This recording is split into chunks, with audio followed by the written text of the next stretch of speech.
you could still probably get that first one, or you can Let's ask it. Let's ask it again, just to be safe. Okay. Was that okay? Yeah, it was It was wonderful. rock solid. Okay. We just had a little bit of ambient noise. Yeah, I have to remember what I said.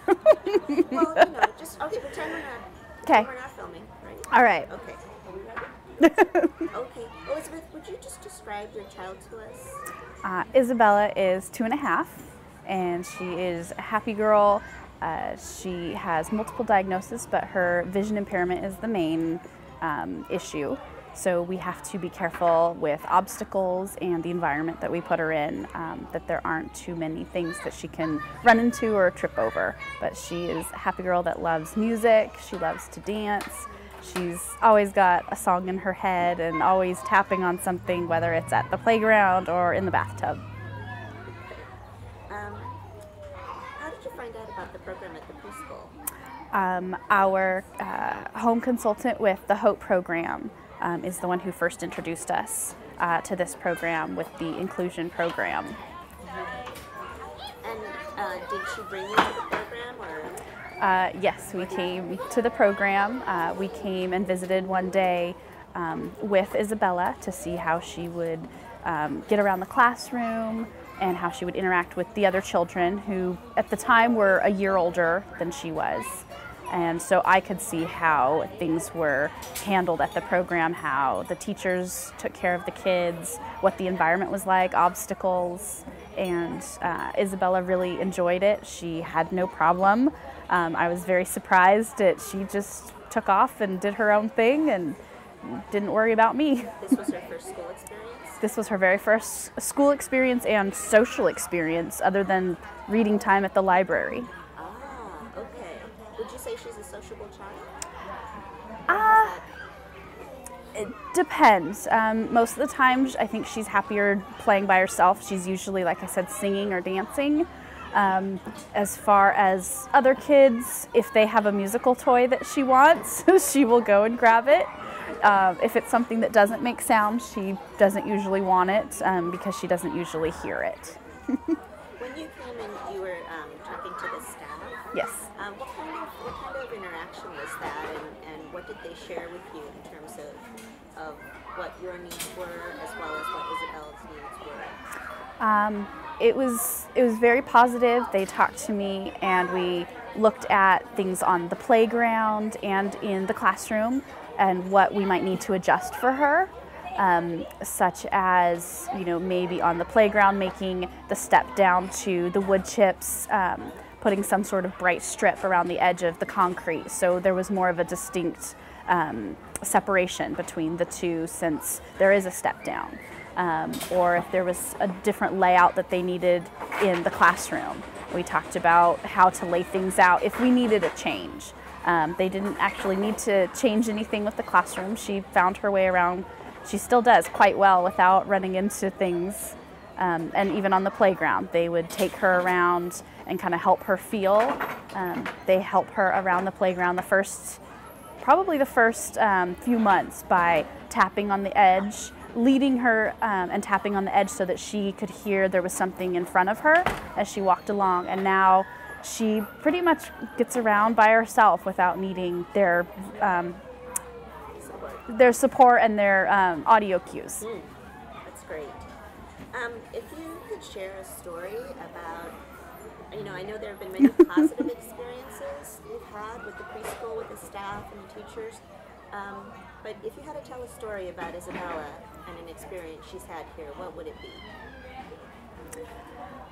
I would have to say the persistence with being a mother. There's a lot of times when your children resist and you give up.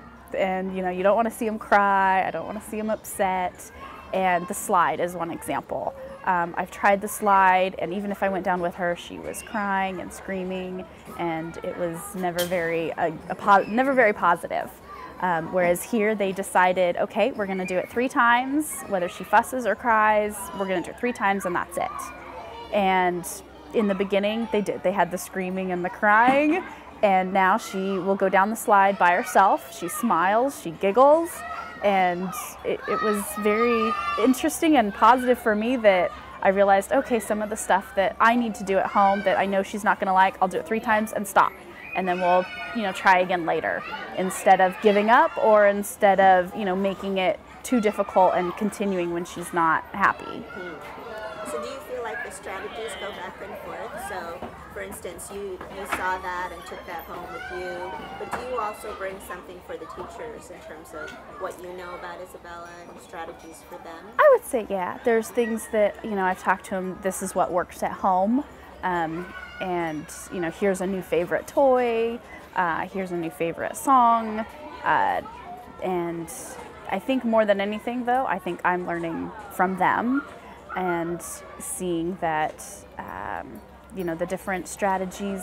She's my first child, and so the oldest, so I don't know what I don't know. And they've been doing this a lot longer, so they know how to get kids to do things, how far to push them without it being too far. And so I think I'm learning more from them, and I'm able to bring that home with Isabella and then with our other child. What about developmental changes that you've seen in Isabella? I think she's always been very exploratory, even in new environments. My husband jokes that she's like Dora the Explorer, and we look over and she's off in some corner checking things out. But I think she's gotten even more so. I think she has more social skills with being around more kids, the learning to share. We're still working on that, but understanding that she can't just take it and it's hers.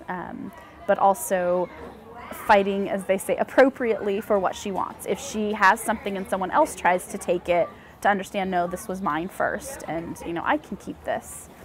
I don't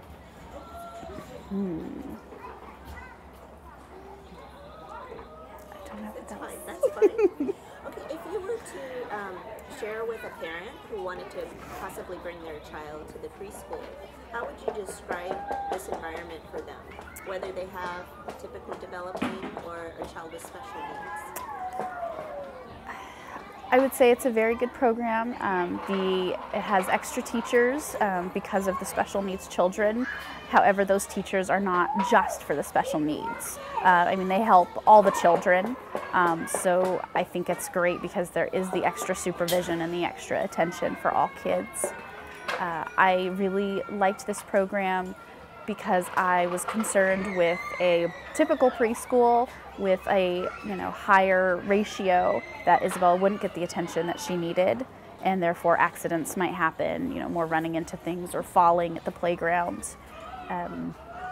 So that was important to me, and yet I worried if I put her in just a special needs class that she would learn that everything's going to be adapted for me, and the world isn't going to adapt to her, later on in life.